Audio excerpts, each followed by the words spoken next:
All right, I am starting the live stream now, and I will start the actual recording when you are ready, Mr. O'Leary.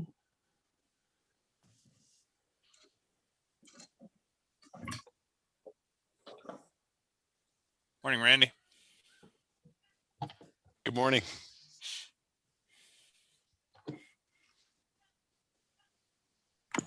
I think you're good to go, Mr. Chair. Do Rob as well? Yep, we are live. Okay, thank you. Good morning, everyone. It's Friday, February 19th. This is Hanover-Owen Task Force meeting. Welcome to everyone. I'll call the meeting to order. Is there a declaration of interest, anyone? Seeing none, if one arises, you can speak up as we move along. Number 3, review of work to date.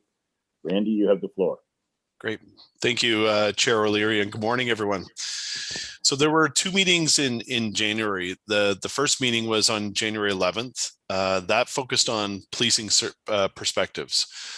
We had presentations from Owen Sound Police Chief Ambrose and from Chief Knoll from Hanover Police. We've summarized the potential recommendations and opportunities from that meeting. That starts at page 25 of the recommendations and opportunities document. So just to highlight some of the recommendations and opportunities from the January 11th Police Services meeting. In terms of policing challenges in Owen Sound, it was noted that there is a significant population increase during the daytime hours in Owen Sound, as the city is a regional economic hub. And it's estimated that the daytime population is just over 40,000 in 2016. It was also noted that many of the social services have been centralized in the city to support those in need. Some of the key factors that tend to drive service calls, it was noted that homelessness, mental health, and addictions were some of the top 3 key factors that drive service calls. It was noted that the annual average time spent addressing mental health calls is significantly greater in comparison to time spent on assault calls. It was also noted that low staffing levels to address high call volumes, noting budget constraints. They also noted that the courthouse in Owen Sound serves people from the surrounding area throughout Grey Bruce, but that Owen Sound incurs the security costs for this service. Overall, it was noted that there is a high crime severity index in Owen Sound. And some of the opportunities from the discussion, one was, could the funding for the security services of the court be sustained at the regional level, or are there opportunities for some funding support? There was also discussion around other models to look at when dealing with mental health calls and the importance of continuing with the mobile mental health addictions response team in partnership with the Canadian Mental Health Association. And are there additional areas to partner with CMHA with respect to mental health? Can paramedic services play a role in supporting these types of calls? Could potentially look at having mental health workers employed through the 911 dispatch call centers. And I think that's something that was being explored already, such that if a mental health related call comes in, the professional can take over the call. In terms of some of the policing challenges that was noted by Town of Hanover, they also noted that there's a significant population increase during the day, as Hanover is similar in that it acts as a regional hub for things like jobs, services, and other amenities. With the daily regional draw estimated between 40,000 to 45,000 people per day. They also noted that 50 to 60% of Hanover's work involves non-residents. They also noted that there's a high call and charge volume compared to provincial and national average, with the based on the number of criminal charges per officer in 2018. This was double the provincial average and close to double the national average. So there is a high crime severity index. The per capita for police service costs is about $350 per capita for Hanover. In terms of some of the opportunities, it was noted that it'd be worth reviewing and connecting with other police jurisdictions for either resource sharing or for sharing of best practices. Shelburne was noted as having a gold standard when it comes to overall crime statistics, and learning what they have implemented to address their crime rates may be beneficial. Based on the discussions, some of the things were, can the budget contributions focus on preventative care versus reactive care when it comes to mental health challenges? This could entail further investments in mental health and addiction services, education, and healthcare. And there was a notion that generally, if we focus on the social determinants of health when it comes to providing services, this may lessen the burden on police services overall. It was noted that the work done as part of the community safety and well-being plan is very important, and it will be important to implement the recommendations and finding from that work to address some of the challenges that were discussed. In terms of the further research requested, and I think we started talking about this at the meeting in terms of the per capita cost for Owen Sound Police Services. I haven't heard back from Owen Sound Police Services, but I did do a quick calculation this morning based on Owen Sound's 2021 budget. Looks like about 7.8 million for police services. I think Chief Ambrose on the call during the meeting estimated around 8 million. With approximate population of 22,000. So that comes in about $355 per capita for Owen Sound Police, which is very similar to Hanover. There was also clarification on how student populations are typically accounted for in these statistics. We haven't had a chance to look into that, but we will as part of the final report. On the January 15th meeting, so that was the second meeting that was held, and that focused on planning and development with presentations from Grey County planning staff, presentations from Pam Coulter and Amy Can from the City of Owen Sound, as well as from Don Tedford from the town of Hanover. On the Grey County planning and development side, we provided an update with respect to some of the preliminary results from the gross management study update, which shows that there has been a significant increase in population growth from 2016, and that's anticipated to continue over the next 25 plus years. The growth management study also noted a migration from the greater Golden Horseshoe, as well as a consistent aging population. Potential development constraints were noted, including more complex approval process, land and construction price increases, labor pool shortages, building supply shortages, lack of infrastructure to support development, that the overall demand is just outpacing supply in the housing market, and that the average house price in the county continues to increase, making it more difficult for people to enter into the housing market. It was noted that incentive programs could help offset or assist builders with affordable and attainable housing initiatives, and some of the programs are being offered through the community improvement plans, as well as things like development charge exemptions for nonprofit housing, rental housing, and additional dwelling units. In terms of opportunities, reviewing the current approval process, looking for those opportunities to further streamline, as well as ensuring a consistent process across the county is something that is currently being explored. It was also noted that we've implemented online and digital application submissions, which has benefited both county staff as well as developers. We've also implemented electronic public meetings, and we want to explore keeping that option going forward post-pandemic, as we find that there's huge benefits of having the electronic public meetings. We also want to promote the incentives that are available to encourage the types of development that council is looking to attract in our communities. On the Owen Sound planning and development side, so Owen Sound planning staff provide a snapshot of development and construction activity that occurred in the city last year, which included 204 building permits, a construction value of just over $66 million.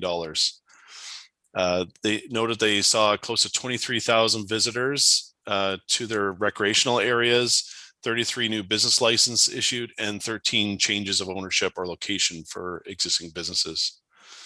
Nearly 700,000 was collected in building permit fees in 2020, and 119 new residential units were also constructed. It was noted that there is an overarching need for affordable housing in Owen Sound. It was noted that the median income in Owen Sound is just over $51,000, with 16% of homeowners and 49% of renters spending more than 30% of their income on shelter costs. In terms of opportunities, emphasizing an environmental lens on planning decisions countywide is important. And it was noted that the county's pending climate change action plan may help inform next steps and best practices. Looking at urban growth standards and applying similar standards with a focus on complete communities throughout the county.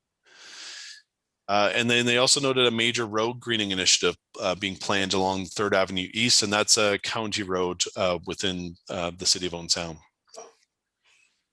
On the Hanover planning and development side, Hanover staff noted that there was 36 million in building development in 2020, which is the highest it's been in 25 years. They noted 60 new dwellings in 2020, which is an increase from 2019, which had 23 new dwellings.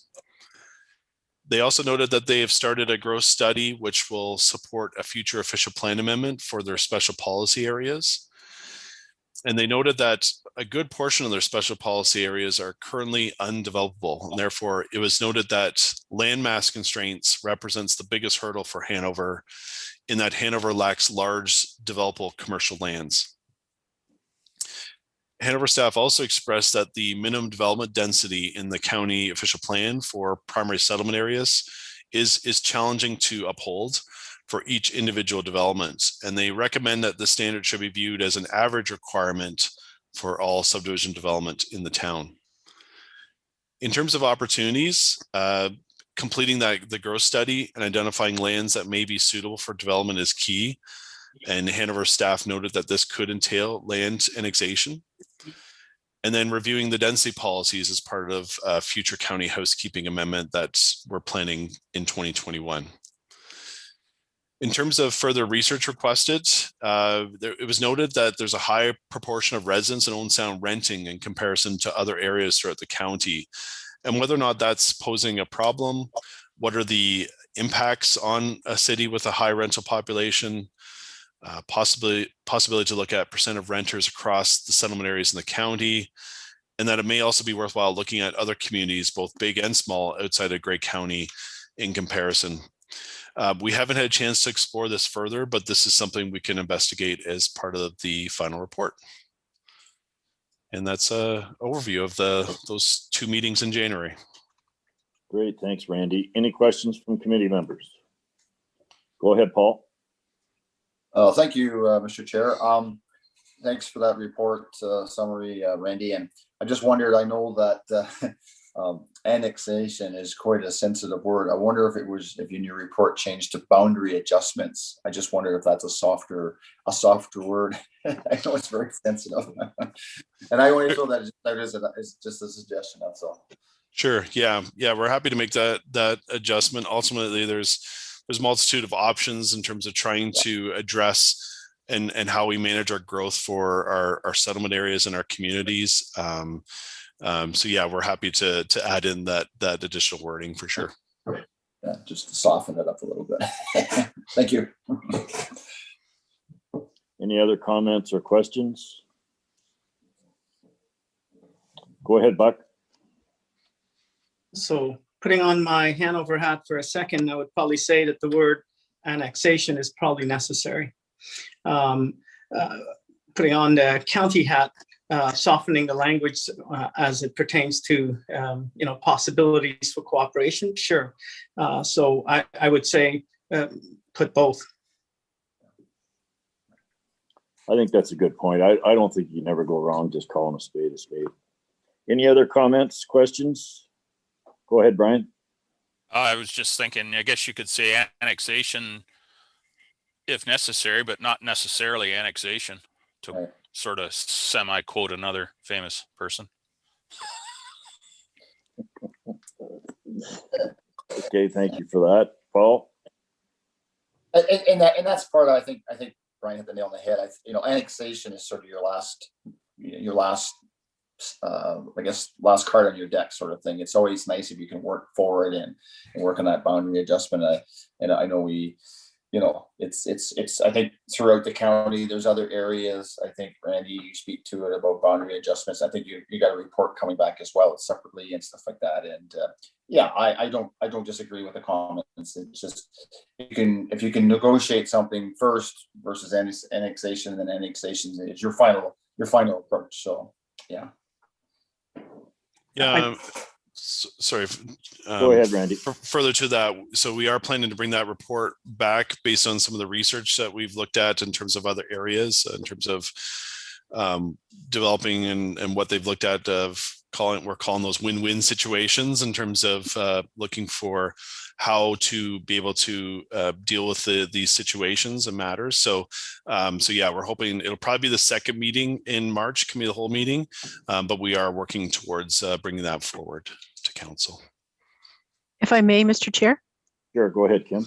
I think too, just to close the loop on this a little bit, the summaries that Randy provides of each of the meetings, this is all going to be like looked at as a whole, and then we'll come back with a final report that has recommendations. So certainly I wouldn't want anybody to be unnecessarily alarmed that like every detail in each one of these summaries is going to appear in the final report, because that's not the case.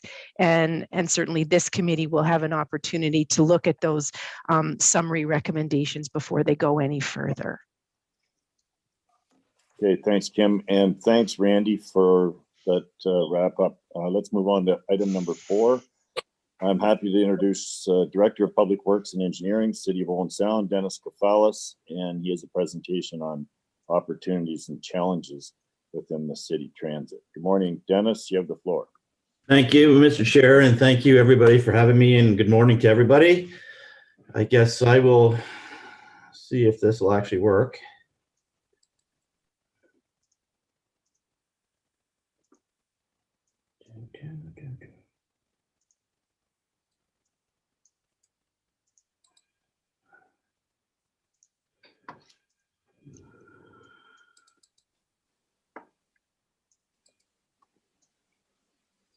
Okay. Can everyone see that? Yeah, that's good. Thanks. Great, thanks. Anyways, this morning's presentation will be regarding our transportation system, or more specifically, our transit systems that the city provides. Big thing is we do have a pretty extensive transportation system within the city. We have four primary routes as part of our transit system. It covers, as you can see, it covers most of the city and provides a very good level of service. The 4 routes consist of the core route, the Brook route, East Bay Shore, Crosstown. We have 157 stops. We have 48 stops equipped with shelters.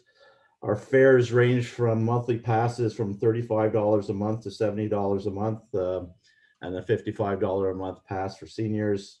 The standard, like the one-offs, are $2.50 for one ride and $3 for adults. We operate roughly 12 hours a day from 6:30 a.m. to 6 p.m. on weekdays, with the last buses leaving the terminus or the transit center shelter at 6 p.m. Saturday, we run from 9 to 4, with the last bus leaving the transit shelter at 4 p.m. The Brook route covers the northwest quadrant, starts and ends at the terminal every day. Last year, in a COVID year, we had approximately 35,000 riders on this route. The core route serves the main core of the city, and again, it starts and ends at the terminal. There we had about 34,000 ridership in 2020 during a COVID year. One of the things that we had to do during COVID was actually limit the ridership on the buses to about 5 or 6 riders. During the most stringent times, we've upped that to 10 riders. The buses, initially when we started, we actually had this poly installed to help protect the driver and separate them from the passengers getting on and off the bus. Given our location, I'll speak to it a little bit later on in the presentation in terms of challenges with our equipment. Given our topography, the shorter buses actually work much better than the larger buses. We found the larger buses in the past would be blowing transmissions and brakes trying to go up and down the hills so frequently. But the thing about larger buses is that you'll find in the other jurisdictions during COVID, they were actually having the passengers enter from the rear doors. That wasn't an option for the City of Owen Sound and our provider, which is First Student. So initially, like I said, we installed these plastic barriers to help, polyplastic barriers to protect the drivers. Right now, we've actually gone to a more permanent plexiglass dividers. So the drivers are much more appreciative of that. And that's how we'll proceed for, it might become the norm. It's hard to say. We have the crosstown route. Again, it's probably our least used route, but it does provide a service. Again, we had about 22,000 riders last year. And the last route is the East Bay Shore route. It's our most popular route because it does stop at the hospital and the Walmart, which is a lot of frequent users for Walmart. And again, what we found is that this is one of the routes when we started limiting the number of riders, that we were actually leaving some riders at the bus stop because we couldn't actually accommodate them because we had reached our capacity on the buses. So in terms of usership and ridership, from year to year, from 2016 to 2019, we were averaging anywhere between 190,000 to 200,000 riders a year. Last year, we were about 136,000 total, so we were down about 60,000 riders. So as part of COVID, what we found is that we were able to obtain some funding from the Safe Restart Fund, which helped that we were allowed to attribute to our transit system. So what we did is we created a temporary route that started a couple of weeks ago and will run to the end of March. And it's a Midtown route, and it does include Walmart and hospital, two of our most popular stops. And we have found that we don't have the ridership numbers yet because it hasn't been running that long. Well, we do find it really helps, and it alleviates the demand on the East Bay Shore route, which means that we're not leaving people behind in the bus stops, and then we can accommodate our demand and our riders. We do have a mobility transit service. Again, same thing. We have to run from 6 a.m. to 6 p.m. during the week, and the same on the weekends. Again, it's a door-to-door service. So if you need it, you phone up. It'll come pick you up. It'll drop you off. And again, we hope that people here, you have to be a little more proactive to make sure if you needed to get to work or get to your appointments, that as soon as you know that you have an appointment set up, that you contact our provider, and then they can schedule your trips to make sure they can accommodate all your passengers or all your trips, and to make sure you're not left behind. And it's a tough one because you do have peak times and non-peak times. So we have one bus running at any given time. So there is demand for it, but it is a costly service. We also started up the intercommunity transit, our Guelph to Owen Sounds, as we call it, GHOST. It's actually funded by the up until March 2023 from the province. It provides a service that was once provided by Greyhound, but again, I don't believe the demand or the business case was there, so they actually stopped the service. We started it up. We've got the stops as indicated: Chatsworth, Williamsford, Durham, Mount Forest, Arthur, Fergus, and Laura before arriving in Guelph. The fares will vary on this. A full fare will be $20, but then we do have zones associated with. So for say you're leaving on the Sound, you go to Chatsworth and Williamsford, it only costs you $5. The Durham will be $10. Mount Forest and Arthur will be $15. Fergus and Laura will be $20 as well. So it starts off at about 7:30 in the morning. It's about a 2-hour and 15-minute trip by the time you get to Guelph. And we timed this so that you could actually tie into the Go Transit and any other services that are provided in Guelph. So it has been somewhat popular since we started up from August to December. We had about 700 passengers, so about 175 riders per month. January we had 152, so it was a bit down in terms of which we anticipated given that we were in a lockdown. It's hard to judge how well the service may be operating if it wasn't COVID. We know that if the bus we have numbers and we're cracking numbers to see what it would take to develop a business case, because at the end of the term of the contract in March of 2023, we will reevaluate and to see if there is a business case. I'm not sure, I can't speak for our council, but in my opinion, I don't believe we would be prepared to subsidize another bus service unless it paid for itself. And we know that if we did fill up the bus on every trip, we'd actually be making money, given the size of the bus. But from the feedback we received from the riders, they're very happy with the service. It is a good service. We do have a good provider, and people are using it. So it is filling up a pent up demand. Dennis, on the phone. Sorry. Yeah. can I ask a question? Absolutely. What do you think or do we have any idea what the impact is of of COVID and the university being in Guelph being kind of shut down? I just happened to notice at the end of the family day weekend, like the trip going back to Guelph on that, was that a Sunday or Monday night? Anyway, the bus was packed. Yes. And I thought, oh, that's interesting that people that want to go back and forth that way. Yeah, and that's something, Kim, that it's hard to judge whether. Yeah. Like we were hoping, just talking beforehand and before COVID started, we thought it'd be a very popular trip, like our service. But given with COVID again, like probably times, and we were hoping that we'd see more ridership than we've experienced. We're happy that people are using it, and so it's hard to judge. COVID has really put an impact on us being able to evaluate how well the service is being received. I know beforehand we were getting numerous calls. When are you going to start? When are you going to start? We had that other provider. I'm not going to mention the name. He's no longer doing it. But we have a fully accessible bus. He didn't. We have a much more comfortable bus, and people are packed in there. Our provider is has a reputation, a good reputation. It's something that hopefully we get back to normal towards the end of the year, and maybe we can get a full year of data to be able to properly evaluate the service. Again, it's hard to say that our taxpayers are going to subsidize another bus service. It is a needed service.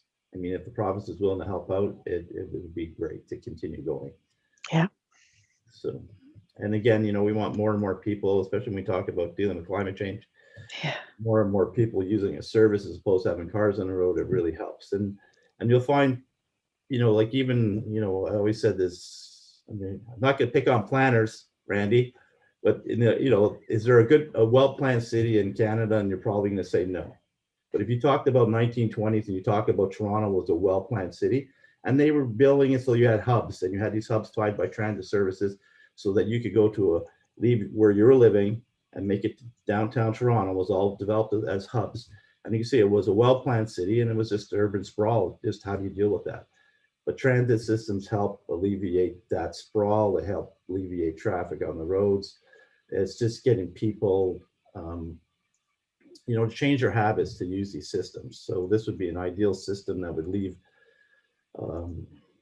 Owen Sound, arrive in Guelph, and then you have all the other transit systems available to you to make it to other parts of the province. So I guess I talked this one to death, but we were pretty excited when we started up the system, when we finally were able to start up the system, and happy with the service so far.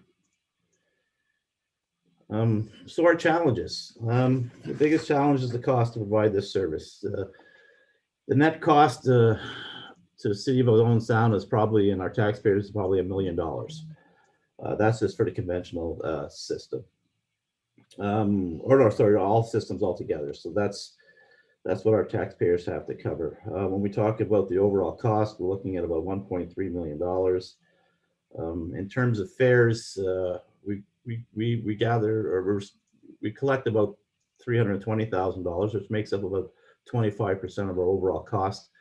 For a community of our size, ideally you want to be in the 30 to 35% range in terms of recovery. I mean, that is just an industry standard. So we are a bit below that.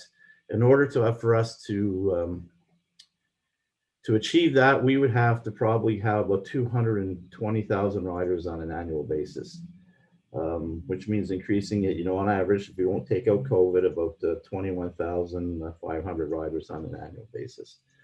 In terms of mobility transit, same thing. It's about a $300,000 cost. We collect about 17,500 in revenues from fares, which is about 6%, and that falls within the ballpark of what you can expect for a mobility service in a community of our size, which should be somewhere between 5 and 10%. It's a system that we must provide, and it is well received. One of the biggest challenges we'll have is as we start developing, especially up the hill in the Sydenham area, is expanding our system. We will have to provide a service up in those areas, or at least have access to a service for potential as those areas fill out and build up.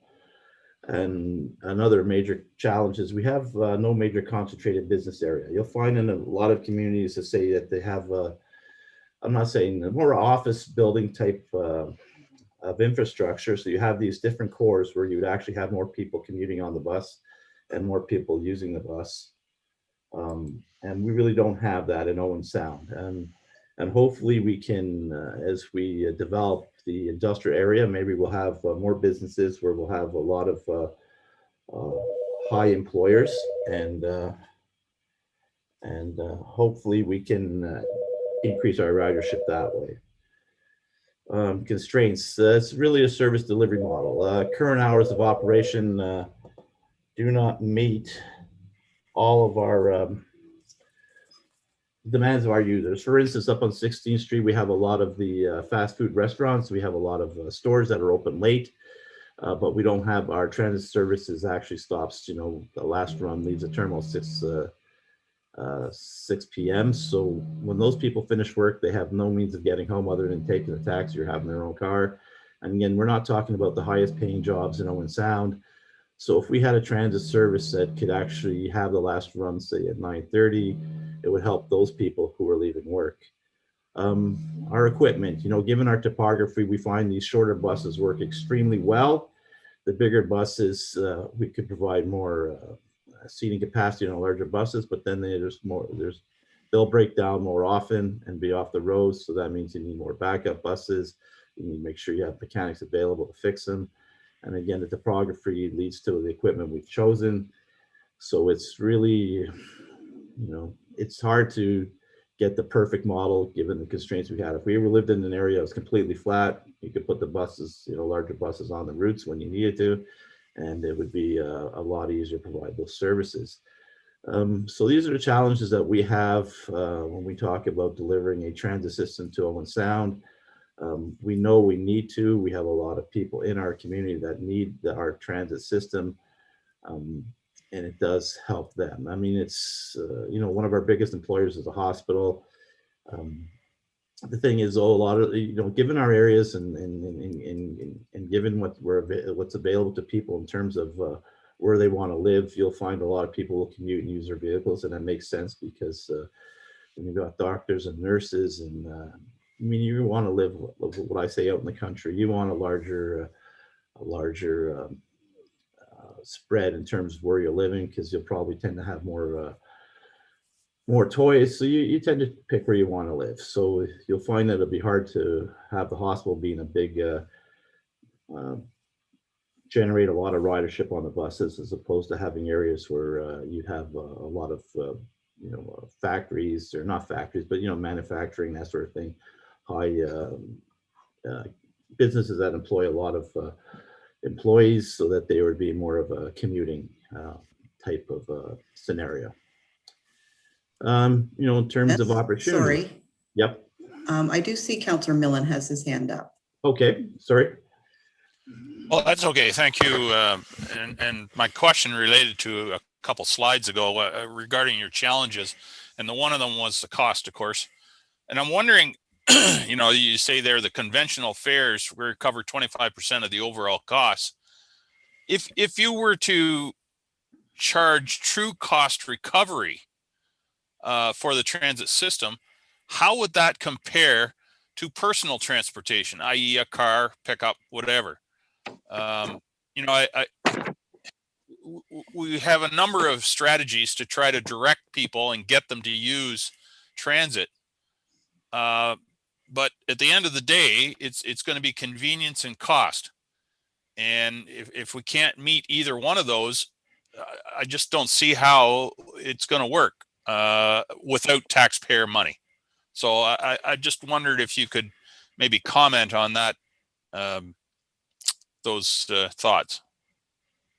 Yeah, and that's what you'll see, like in a smaller community, you'll never be able to recover your costs. It would be cost prohibitive for you to use the bus.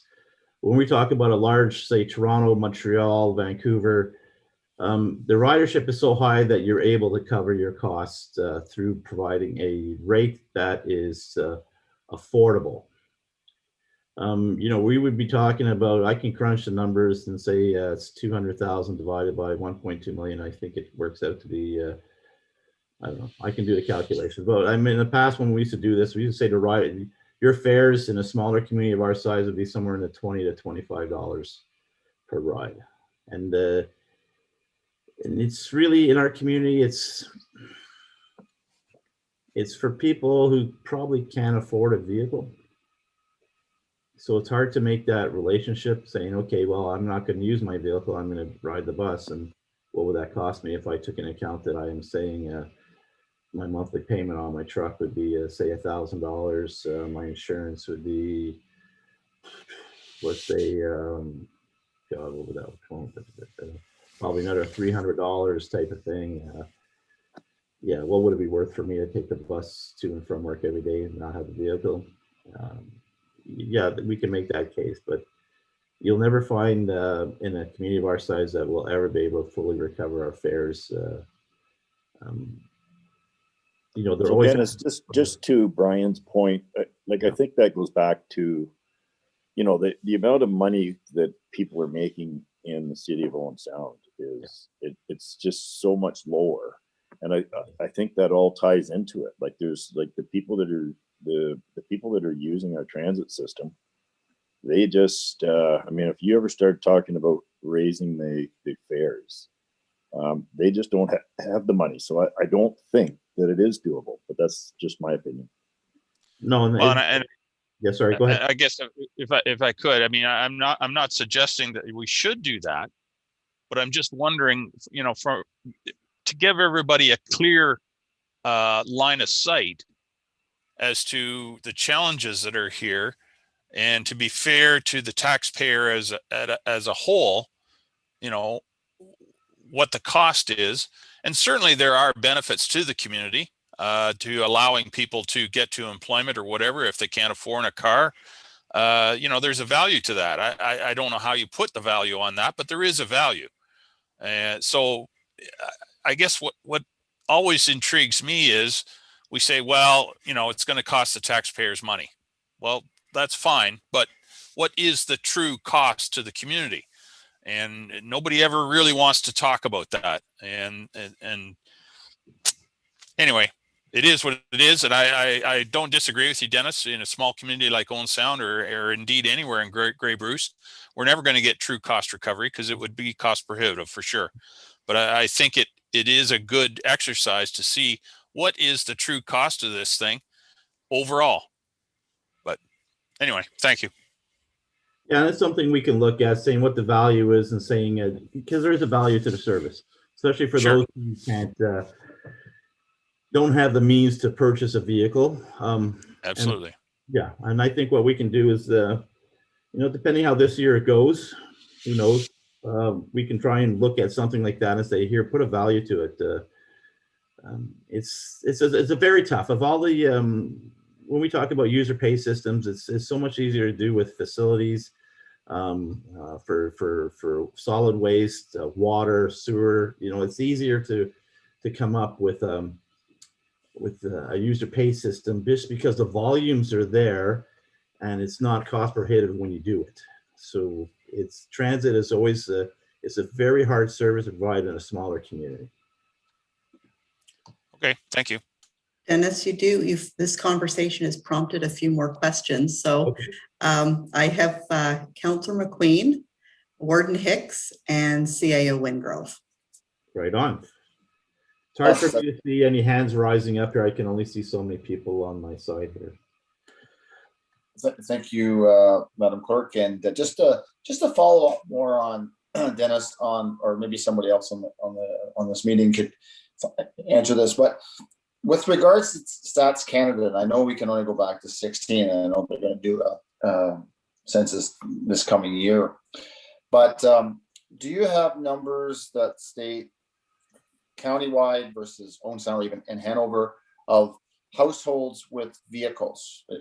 Are you able to drive down? Is that available? So basically, the average residential home in Owen Sound maybe has 0.75 cars per household, where maybe Grey County, well, because it's rural, maybe it has 2.5 cars. And the reason I raise that is, does that help Owen Sound or even Hanover make the case in the sense through funding or other funding that, look, you have a population that is that necessarily doesn't have the access or the affordability of vehicles, since that we do need offset funding to provide that service in more of a broad base role. Any thoughts on that? I personally don't have any thoughts on that. I mean, or in terms of, I'm not sure. I don't have the data in terms of number of vehicles on average per household. I can say though that we do attribute about $255,000 of provincial gas tax rebate towards this system, and I mean, and it has opened up over the years in terms of what you can use your gas tax for. Would it help if there was more funding available through gas tax to help subsidize these systems in smaller communities like ourselves, where we know we can only generate so much revenue through fares? That is something that would really help. And I know the federal government is dishing out more money. Maybe I can use a better terminology than that, for directly to be attributed to transit services, whether it's for capital costs. I'm not 100% sure. Kate would probably be able to help me out on that one for sure. But yeah, sorry.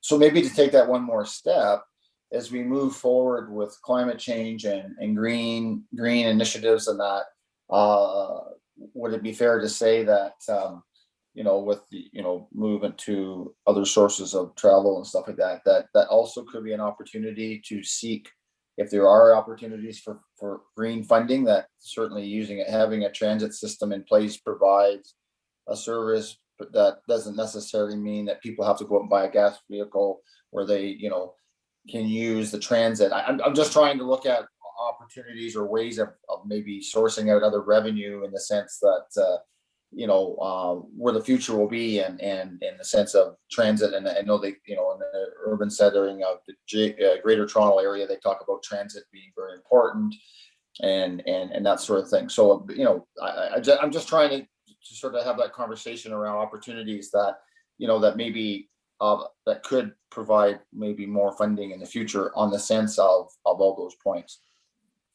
Well, absolutely. I agree with you 100%. I mean, these are initiatives that, I mean, if you think about it, transit systems can help really. The more affordable you make it, the more people will use it. The more, as you expand it and make it more available to more people, it helps reduce greenhouse gases by taking more vehicles off the road on average. All right. Okay. Thank you. Okay, we'll go to Kim next. Thanks, Mr. Chair. And I just wanted to make sure that I clearly understood what Councillor Milne was saying about the cost to the taxpayer, or the value proposition. Can you just help me to I just want to make sure I'm clear about that. So when you talk about what the true cost is, Brian, I guess, where do you want to? Well, I guess what I'm meaning is, so the tax, if we talk about an arena, for instance, I mean, Sure. An arena, you're never going to make money on arenas or recreation in general, typically. Right. But the taxpayer has a clear line of sight to what the true cost is of that service, and how many people are using it, and what they're paying towards the use of that facility. Okay. In transit, we never seem to really get around to what is this really costing the community in terms of dollars and cents, and how many people are, like, as Dennis was saying, for waste systems, a lot of people use it. well, everybody uses it typically. So, Yeah. you know, so the cost isn't usually part of that decision, whether you're going to do it or not. But in transit, you know,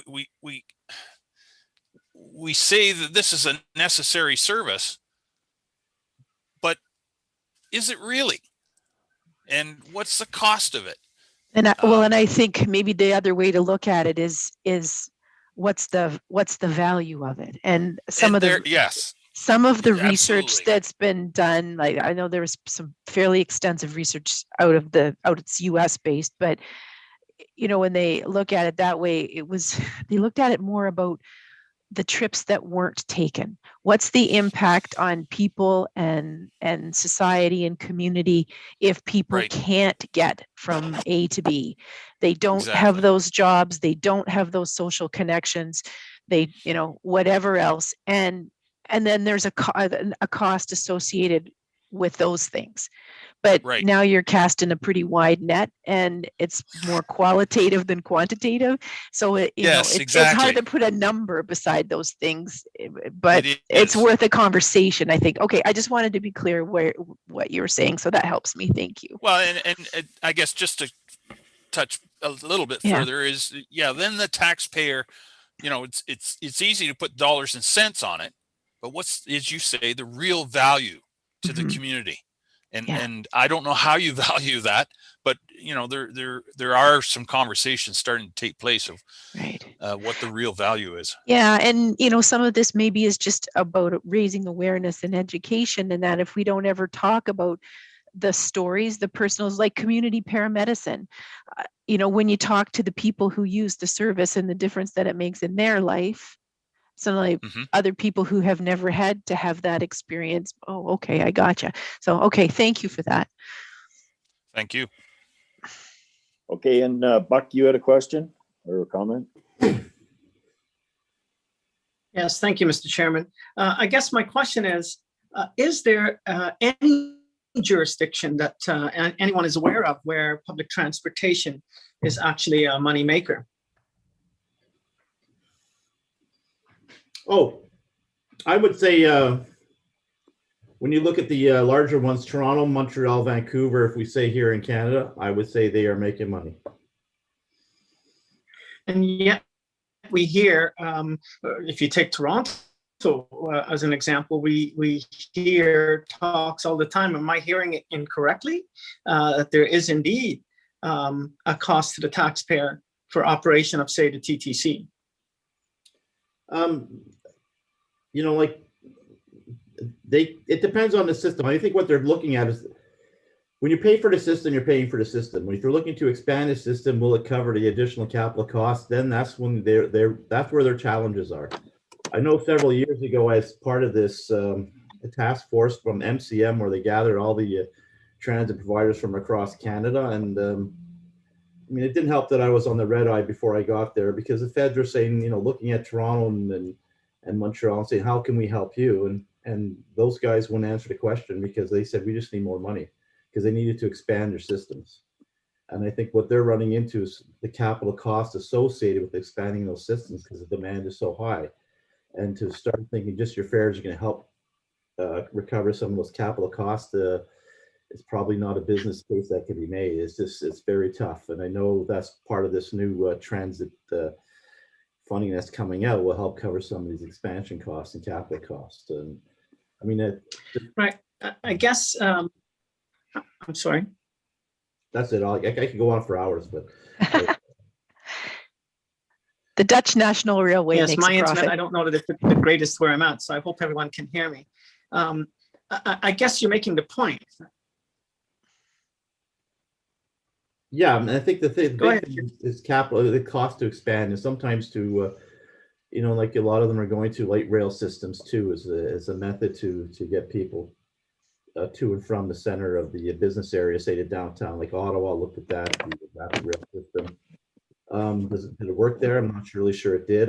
So it's cost prohibitive there, possibly.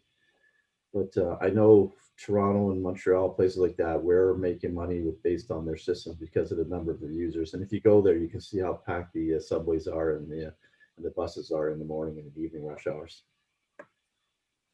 And it's the same thing here. If we could fill up our buses, just Right. some numbers I'm looking at just quickly. I mean, don't hold me to these numbers, but I mean, we're looking at probably $18 to $20 a trip to recover our costs based on existing ridership. So if you think you're going to work and home just using the bus twice a day, that would be $36 to $40 a day just on going to and from work. And that's not stopping off going, say you wanted to go to the grocery store afterwards, if the air system could run that long. But it's the bigger a community you have, the greater chance you have of recovering your cost through fares. You're good, Buck? Right. I guess the only point that I make is, I'm sorry, can you hear me?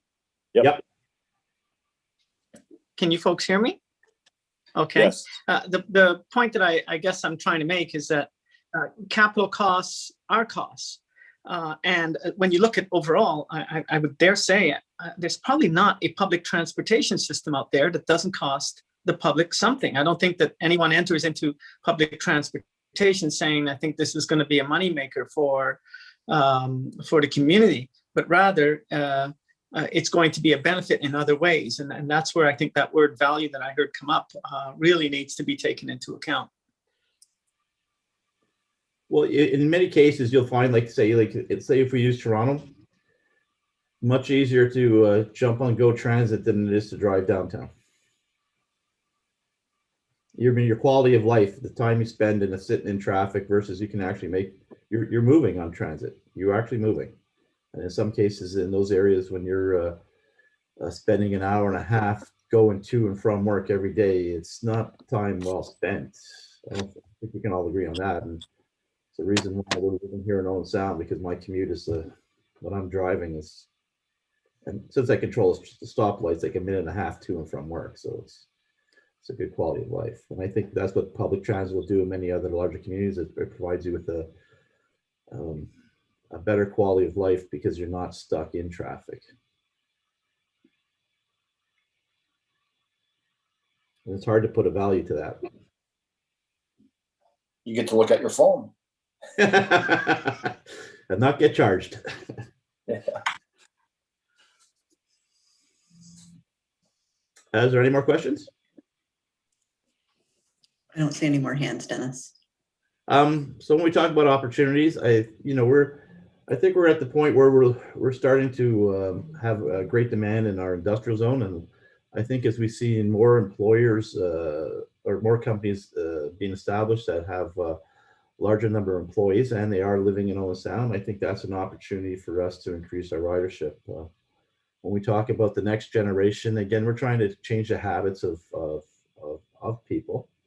And I think if we can get, if we start targeting the high school kids and the post-secondary students to use transit, and hopefully that it meets their needs in sense,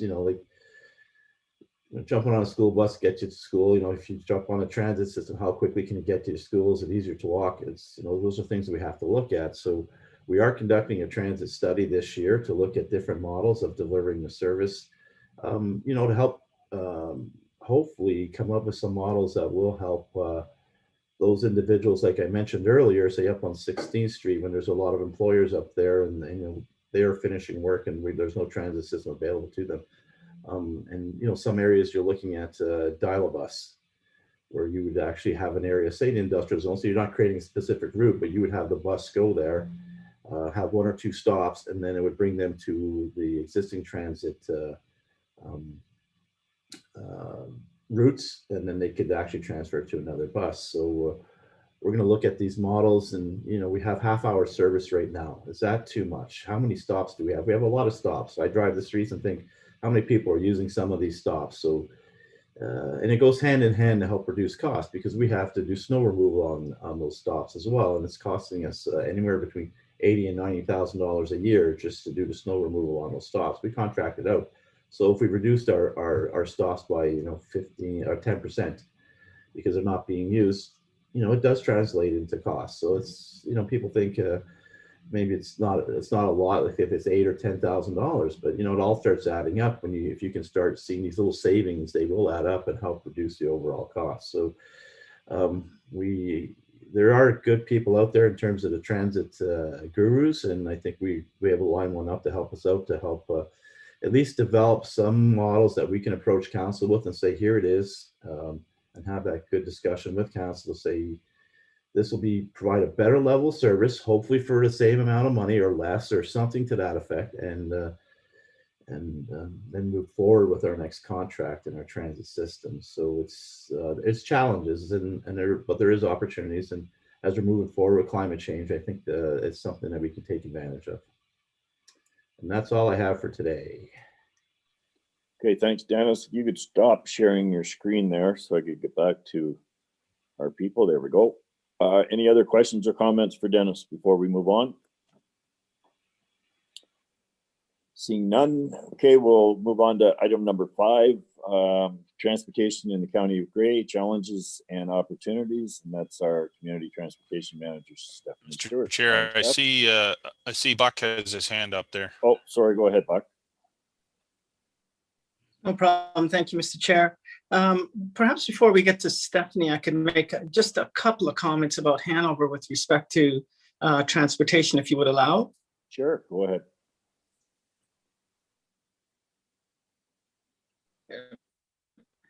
So I would just say, for one, Hanover has a very small footprint. So I suppose that we benefit from that, because if you're poor and can't afford a car, Hanover might be a good choice, because you can walk to many places. Mind you, it gets challenging if you want to pick up a bunch of groceries, and now you have to trek with those groceries. Back home, that could be a challenge. Although I do see people making use of bicycles, and I see them stringing the grocery bags over the handlebars and whatnot, and seem to do quite well. Hanover, by the way, because of our population and the older individuals, makes heavy use of SMART. And I know that when I was on that board for years, we were always the #1 user of SMART services. It may still be that way, although I haven't been on that board for a few years, so I don't know if Hanover is still #1, but if it isn't #1, it's probably #1 or 2. So that's an important piece if we're talking about transportation. That SMART service, well used in Hanover. Also, Launchpad. Really good idea. Launchpad benefits from the county's contribution for the transportation of those young people who live outside of Hanover, so they can participate in the training programs after school at Launchpad, and benefit from being able to get a ride home after the training program is finished. And lastly, of course, is that Highway 4 route going east-west from Walkerton through Hanover, Durham, and onwards, for connecting to larger centers like Guelph or Orangeville. That's it. Thank you, Buck. Okay, we'll move on to Stephanie. Steph, you have the floor. Thank you, Chair. I'm just going to share my screen, so just one moment.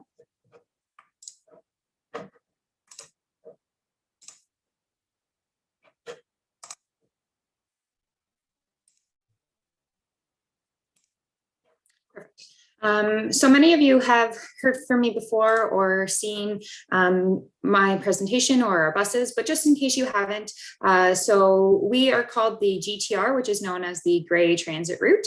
And these are our buses. They are bright orange and they are easily identifiable. So everyone's been able to find the bus, and even if they're kind of standing in the wrong spot at a stop, as soon as they see the bus pull up, they know exactly what they should be getting on. So it's been really advantageous to have such a bright, visible bus, and it's been a great service thus far. So the GTR is currently similar to the Ghost, is being funded by a provincial grant and also being funded by Grey County. And we have funding until March 2023 as well. And we began our service in September of 2020, just kind of in the beginning / middle of the start of the pandemic. So the reason that we began service was to respond to the public concerns regarding the lack of transportation options in Grey County, and in addition to that, Bruce County. We provide safe, affordable, and reliable transit for our residents. We offer connections to transit systems within Grey County and beyond. And we connect residents to healthcare, employment, grocery stores, and entertainment when we're able to get them to the entertainment. When it's safe to do so, I should say. We have 6 routes. So we operate between Owen Sound to Dundalk, Dundalk to Orangeville. And when you get to Orangeville, you can connect there to the GO bus or connect to the Orangeville transit system and continue on in Orangeville. Between Owen Sound and Meaford to Blue Mountains. When you arrive in Blue Mountains, you can connect to the Simcoe Lynx Transit, the Collingwood Transit, and from there you can connect to Wasaga Beach, to Stainer. You can connect into Barrie, where you can get on the GO bus as well. So there's lots of connections in either direction of our service. Owen Sound to Wyerton is our 5th route. And as Dennis said, we connect with Owen Sound Transit. So we've aligned our times so that people can connect to the Owen Sound Transit service, and also so they can connect to the Ghost bus if they would like as well. The most recent route and the route that is funded by Grey County is the Flesherton to Walkerton route. And that helps people connect to the Route 1 and Route 2. So it allows people to connect to go up to Owen Sound, and it allows people to connect to go down to Orangeville. We've actually had people use the service that go all the way from Walkerton up to Wyerton, or they go Walkerton across to go to Orangeville or Owen Sound. So although it seems far, people are willing to use the service, and they have been using the service to make those connections. So our ridership on routes 1, 3, and 5, so Owen Sound to Dundalk, Owen Sound to Meaford, and then Owen Sound to Wyerton. They're doing pretty good. Obviously, the pandemic has been detrimental to our service. Like all transit services have taken a large impact from this. And what we can see is, so September we just began, and you can see here that people were just beginning to learn about the service. But in October, you can see here that it took off. And so when the service began to take off, this really supported the notion that transit is definitely needed in Grey County and beyond. You can see in November and December that it started to dip down, and that's a direct result of the pandemic and the additional lockdowns. So what we can see is that Dufferin County went into the red zone before we did, and that obviously had a direct impact. And we know that many people are using our service to connect and go beyond. So we are anticipating that, and we can see that our January numbers they're not here, but they are relatively similar to what occurred in December, probably a little bit lower. But what we do know is that they are coming back for February. So that's really, really positive. And we're looking forward to reporting those numbers for February once the month is done. So something that I figured would be of interest to you is the ridership that's specifically located at the Owen Sound Transit Terminal. So these 3 routes start and end at the Owen Sound Transit Terminal. So this goes to show you of the numbers that I previously presented here, of those riders, the majority of them are stopping at the Owen Sound Transit Terminal. So the transit terminal is our #1 most popular destination, start and end point. So of the 77 people that use the service to go between Owen Sound and Meaford, 64 of them got on and off at the Owen Sound Transit Terminal. So one of the benefits of our service is we have really accurate ridership data. I can tell you exactly where people are getting on and where they're getting off the bus. And roughly, I could tell you if they're an adult, a senior, a student, male, female, those kinds of details. And we are having great conversations with the riders. So we are able to kind of learn who they are and why they're riding the bus. And for example, we have someone who lives in Dundalk and travels to Brampton for work and will call us in the morning at 6:30 in the morning when our phone lines open, and we'll book a ride and we'll travel from Dundalk to Brampton to work in a long-term care facility. So you can tell that people are definitely using the service. It's the need in Owen Sound specifically is there, and the transit terminal is definitely our number one hub, and it's been great. So in general, just our Owen Sound ridership. So our most popular stops, when I break down the stops that we have in Owen Sound. So we have the Smart Centers, Owen Sound. So the Walmart stop that Dennis had mentioned, it is a very popular stop. It's our most frequently used. So residents that are living in Meaford or in the town of Blue Mountains are using the bus to come to shop at Walmart and the surrounding areas.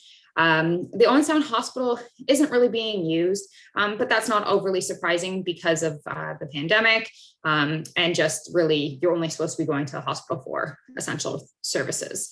So, and most people would likely be using SMART or home and community support services if they need to get to the hospital, or they maybe have a friend or a family member who can drive them.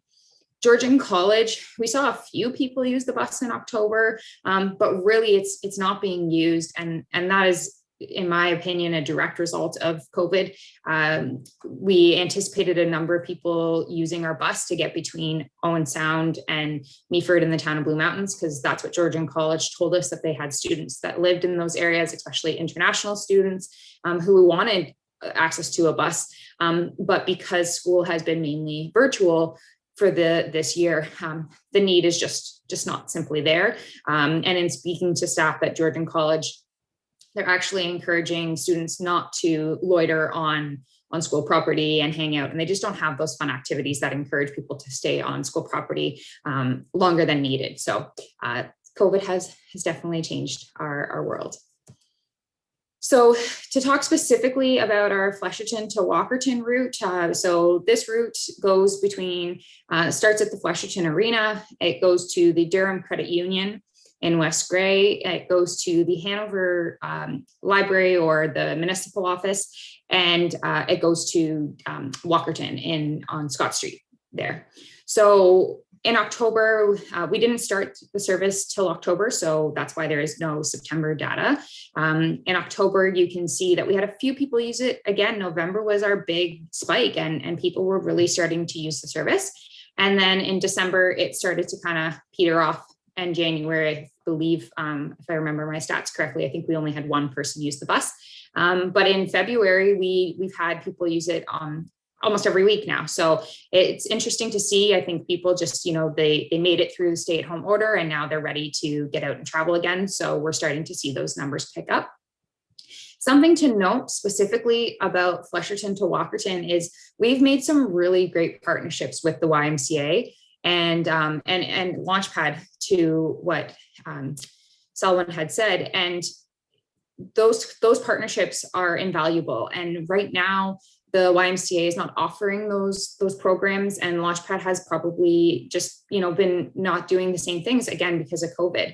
So once the stay-at-home order now it's been lifted and things are starting to kind of go back to some sort of normalcy, we do anticipate those numbers increasing. The YMCA has purchased a number of tickets from us. I just sold a number of tickets to the Canadian Mental Health Association of Grey Bruce. And we will be working with the United Way as well to help individuals who maybe, just don't have access to the internet, or just need a little bit of extra guidance and support with using our transit system.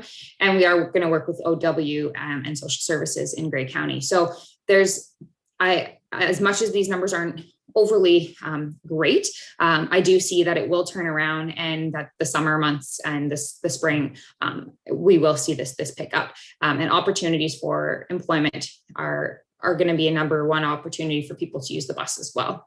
So Flesherton to Walkerton, I didn't mention before, it runs 2 days a week currently, so Monday and Friday, and the other routes are running 5 days a week, except for Owen Sound to Walkerton is just 3. So the ridership at the Hanover Municipal Office, it's been our most popular stop location as well. So Hanover, again, is kind of the hub for this route. So again, as you can see here, of the 20 people that rode the bus, 19 in November got on at the Hanover Municipal Office. So Hanover residents are definitely using the service, and they do know about it. So thank you to Hanover staff. I know that they've put it up on their website, and they are doing a great job of promoting the service. So there are some pros and cons to conventional transit. So the pros is it's affordable for people. Every single time we tell people what our fares are to use our bus, everyone's like, wow, that's great. I can afford that. I can get a part-time job and I can afford to use your bus and get to work and not have transportation eat into my wage that I'm making. So that's been great and really well received. It's reliable. Everybody knows that the bus is going to come. We've only had one day so far where we haven't been able to operate. And that was just this past month when Highway 26 was shut down because of the snow. So we are very reliable. Typically, we can carry a number of passengers on our bus. We did reduce our capacity because of COVID, so we're down to just 5. But if public health advises that we can, we will increase those numbers back up to about 9 or 10. So the opportunities to double in capacity are there, and it supports the environment. Some of the cons, it's a fixed service area. So the bus runs on a specific route and on a specific schedule. And that doesn't always work for everybody. And because we're serving Grey County and parts of Bruce, there's so many people that don't live on those main corridors that just aren't able to get to the service. So that is definitely a barrier to conventional transit. The pandemic has just changed the world of transit, and conventional transit, just again, as you guys had mentioned previously, it lacks the convenience of a personal vehicle. I grew up in Mississauga, and I relied on multiple buses to get to school. When I went to college, it took me 2.5 hours one way and 3 buses to get to school. When I was doing internships and throughout university, I took a walk to the GO bus, and I took the GO bus to the subway to the streetcar, and I did all of that. So there are days that I loved it, and I loved the ability to take a nap or read a book or catch up on schoolwork. But there were days where I really just wanted to be able to get into my car and just drive home, and if it's possible to beat the traffic in Toronto, that was kind of my goal. So that is one thing that I think we will see here in Grey County, is just trying to get people to overcome that convenience and start to see the values of what you gain from public transit. There is the threat of on-demand companies coming into our area, but as much as I say it's a threat, I actually don't see it being a huge threat for us. I think we have so many people to serve and such a large geography that the more services that we have available, the better, because I think people just want to be able to move, and that's our job, is to help people get moving. So I think it's a pro and a con. The other option in the world of transit is on-demand transit. And so some of the pros for that is, like I was saying previously, an increased service area. So there are places out in BC, I believe Baffin Island. What they've done is they have their fixed route system, and then from there they have the on-demand system operating kind of into the more rural places and those off the beaten path roads to help bring people to the big bus. So it also helps with that first mile, last mile. So when you get off the bus now, it will help you get to your home. There's more flexibility and convenience. So you can book a ride when you want to. And that's something that many people like. They like the ability that when our bus would be done running for the evening, if they have a night shift, or they want to go out with a friend or a family member, then they can, and they don't have to rely on using our bus because it stops running at a certain time of night.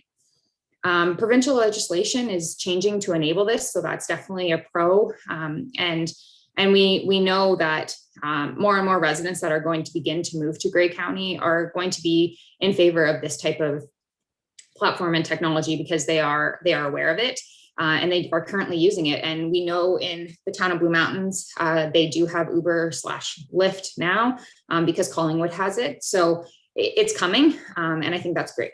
So the cons is it's a heavy reliance on technology. There will be some people that will be left behind, just simply based on the fact that it is a technology-driven platform. The health and safety of it, it's expensive. It can be expensive in rural geography. So the typical reason that people jump in an Uber or a Lyft is because you go a short distance and it costs you just a few dollars. And on the flip side of that, that's also the reason that Uber and Lyft works, is because they can create a lot of quick routes and pick up a lot of people in a short amount of time. Whereas here, now you'll be driving a much further distance and between picking up people and dropping people off. To note also, the pandemic has changed that too. So previously, the benefit of on-demand transit was encouraging people to ride share and putting a number of people in a vehicle that didn't know each other and didn't live in the same household.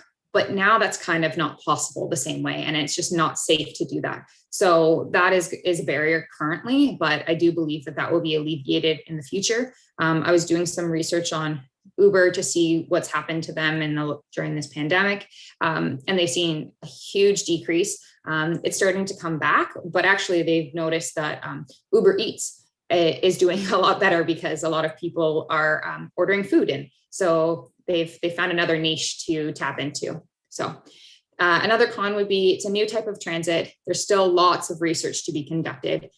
So it's fairly new to the market. There are many places around us that are trying it, like Milton is trying it. I believe they've done it as an extension from their Go Bus service. I know Belleville has done it. Some places when the pandemic hit, they took their large vehicles and they flipped them into an on-demand service. So they were able to use those buses and get more people on them because they became a little bit more nimble and flexible. The city of Barrie, just recently, they have a pilot going on, and they took out one of their transit fixed routes, and they have made it more on demand. So there's lots of time to do research, and U of T is doing a lot of research, and I've joined that group to get that research from them. But there's still time, I think, to learn what's happening in the world with it. So what am I doing to promote the service? I've presented to several community groups. I've attended staff meetings to let them know. For example, the YMCA, I attended their staff meeting to explain to them what our transit system was and where our buses stopped and what possible employment opportunities were where our buses stopped. And that has really helped because it really, it gave them more information. I was able to break down the schedule for them and provide that guidance. And we've seen the YMCA definitely use the service more once I explained it. I've presented to a number of councils, and just most recently I did the Grey Bruce Sustainability Network, and I did the Beaver Valley Outreach, Seniors Without Walls. So lots of opportunity to speak to groups, and I take every opportunity to tell people about our service. Before the holidays, I delivered posters to businesses, to communities. I was out and I did all of the routes. Driver's seat came with me, the contractor came with me, and we drove around in our GTR bus so that we were visible and people could see us and they could kind of get what was going on. And the two of us, we went into each business dressed as the county and as GTR, and we talked about the service, and we let convenience stores know. We let real estate agents know and said, when someone new moves here, please tell them about our service. Here's our flyer, and let them know that it exists. So that was really great. And lots of people were, wow, this is wonderful. Thank you for letting us know. As I said before, I'm working with a number of community groups. So I will continue to work with those agencies, and more groups are starting to get in touch with me, like addiction services and different things like that. So the more I get out there, the more people want to talk to me. So that's great. Some opportunities to increase ridership once the pandemic has kind of calmed itself down. I think there's a great opportunity. So we have some flexibility on our Grey Road 4 route, so between Flesherton and Walkerton, because it is outside of the grant. if there's interest and additional funding that can be found, we can add more stops in Hanover.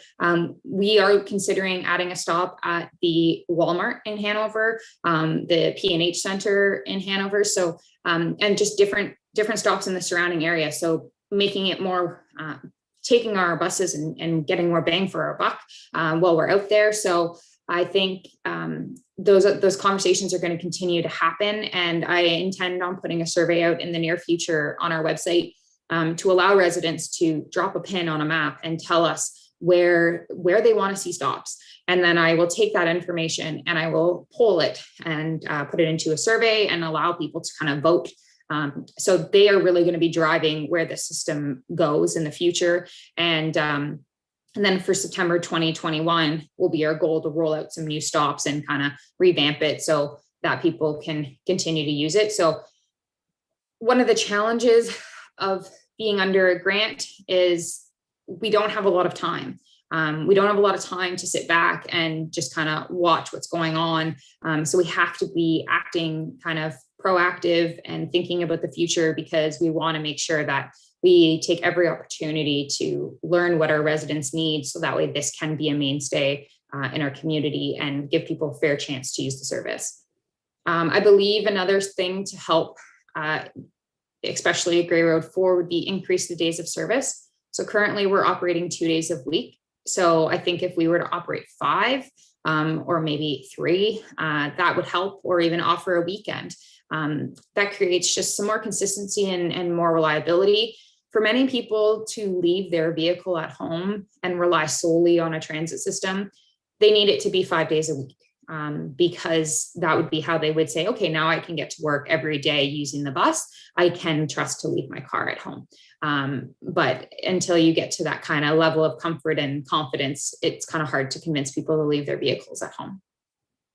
Work with employers and continue to refine our scheduling. So I'm happy to meet with employers if they want to discuss how we can improve our scheduling. It also comes back down to cost and what makes sense for the greater good of our community. But I'm happy to continue to meet with them and find out how we can make our schedule more conducive to their needs.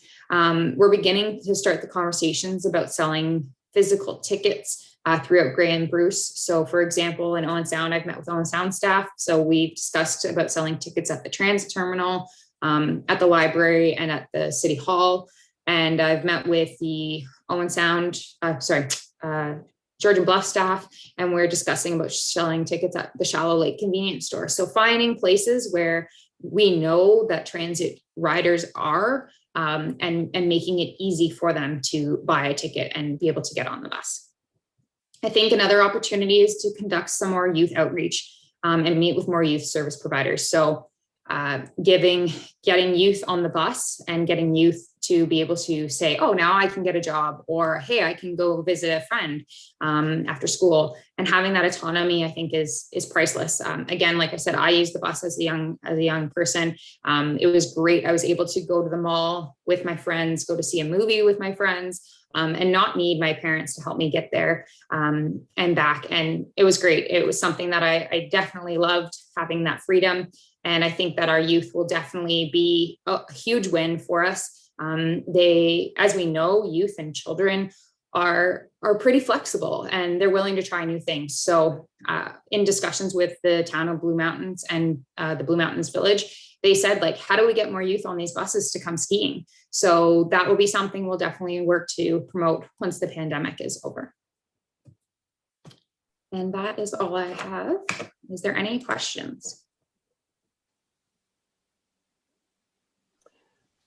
I would just make a comment. Like, it's incredible how much work you do, Stephanie. I think that was that was great. My concern is, because of the pandemic, we don't really like, for this particular task force. I'm not sure if you know, either one of these presentations is really benefiting us. Maybe Kim can comment on that. But on the long term, the good news is the funding is here till 2023, and by the time that rolls around, we should have a pretty good handle on you know, what our numbers are and so forth. And I know, you know, you've pointed out 5 or 6 opportunities post pandemic that, you've got a lot of work ahead of you too. So I don't know if Kim, you wanted to comment on that. I think I look at transit in this context as a support mechanism. I think when we look across all of the challenges and opportunities that we've heard here from an economic and social perspective, what are the deep needs that we're seeing in our communities? What are the challenges they face? And then I would look at transportation as where does it fit in trying to address either challenges or helping us move things to that next step. And I think then that starts to inform a business case for more investment or looking for further support from other levels of government. It's just new information, but we know that the federal government has indicated their intent to provide substantial additional funding for transit.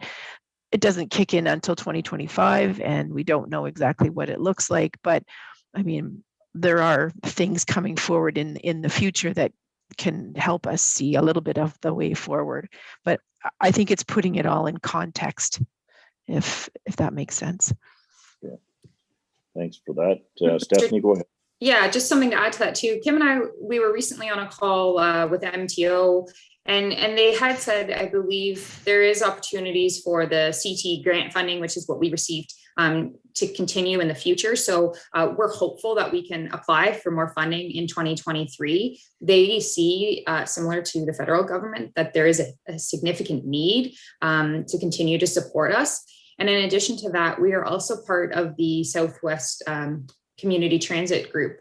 So there's a number of us that are advocating and saying that this pandemic has not given us a fair opportunity to get accurate ridership information. So is it possible for you to extend our funding for another year or two to just give us a chance to get some better data before we make a serious decision here? So those conversations are happening. So I believe that's all very positive. And to me, that shows there's opportunities for increased funding in the future. Okay, any other questions? Brian, go ahead. Thank you, Mr. Chair, and Stephanie, thank you for the presentation. And to echo the chair's comment, you put a tremendous amount of work into this, which is great. Just a question I wanted to ask. I know when Greyhound or any other commercial company was doing these routes, if you could fetch yourself to the side of the road on the route and flag the bus down, they would stop and pick you up. Will our service do that? Thank you, but no, we aren't allowed to do that. And actually, under whose rules? I believe it's MTO, because we are operating as a conventional transit system. So you have to have a fixed route with fixed stops. So I could apply to stop along the highway, and then I could have more stops along the highway, but you can't be kind of hailed that way. I think that's a thing of the past, simply because people probably got hurt. I remember specifically riding Mississauga Transit and saying to the bus driver, can you just drop me off at like this corner? Like it's kind of closer to where I want to get off. And they said, no, unfortunately, we have to drop you off at stops because somebody got hurt when we dropped them off at the wrong stop. So I think those kinds of things have happened, and that's the reason they've gotten away from it. But yes, if we went to an on-demand system, then there's opportunity for people to select where they would want to stop, and you could kind of have more like virtual stops. So that is possible, but just not under the current model that we are in. And Mr. Chair, seems like quite a handicap in my mind. I mean, there's no cure for stupid, but I mean, you don't stand on the pavement in the middle of the highway and wave the bus down. You stand on the side of the road. But anyway, all right. Thank you very much. Mr. Chair, yes, I would. Just one other new piece of information is that we've been informed by the province of their intent to look at making some fairly significant changes to the way that intermunicipal transit functions. They want to remove a lot of some of the barriers that you're speaking to that would facilitate, I think, smaller vehicles and more of a point-to-point type service. They want to get rid of the Ontario Highway Transportation Board and a number of things like that. So we're following those discussions closely too, because a different model might be able to provide a much more affordable and responsive service in our rural context than, big buses trying to move along a fixed place. So maybe there's another way of looking at this if that changes. Okay, thank you. Paul, go ahead. So just to follow up with what Brian is saying, currently, if you want to get on one of the sites, you have to sort of pre-book, right? You book ahead. So if it was like, I don't know, the pickup was at 9 o'clock in the morning and 8:30, you thought, I want to use that kit. What's the turnaround time? How soon do you have to book in order to get on that bus for them to know that you're going to be on that bus? Is it a day, an hour, 2 days? Like, what's the turnaround time? Through you, Mr. Chair, just minutes, really. Okay. You just need to be at the stop, and we know this is new for many people, so we are being very flexible. If somebody is at the stop and they haven't booked a seat and our bus is not full, then we just let them on and we educate them and we say, hey, this is how the service works. And some people have stood there with cash and said, hey, I want to get on the bus. And then we say, you know what? Actually, that's not how the service works. So, but get on the bus. We'll take you to where you want to go, and we'll just educate you, because that education piece is so much more valuable than turning someone away. And that is not our goal at all. We will never leave someone behind. And so that individual that I was mentioning about that lives in Dundalk and goes to Brampton, she calls the morning of and says, I'm walking to the bus stop right now. I don't have time to book my own ride. Can you do it for me? And we have staff that are working between, I believe, 6:30 a.m. and 9 o'clock at night, Monday to Friday. And then I believe it's 6:30 to like 8:30 on the weekends. Like it's quite extensive, the phone lines that we have and how often people can call in. And they are there to help at any moment and help book rides for people. So we've made sure that technology is not going to be the barrier. You just need to call. Well, it's encouraging that there's some flexibility that allows maybe some, as Brian, maybe some changes that will adapt to sort of that hybrid, that if you need a ride, there's ways of maybe catching that ride. Thank you. Thank you, Mr. Chair. Great example of good service right there. People, answering phones between 6:30 a.m. and 9:30. That's pretty good. Any other questions or comments? Okay, thanks again, Stephanie. Great presentation. We'll move on here. Is there any other business? Seeing none, our next meeting is on the 19th of March. We need a mover and a groover to adjourn.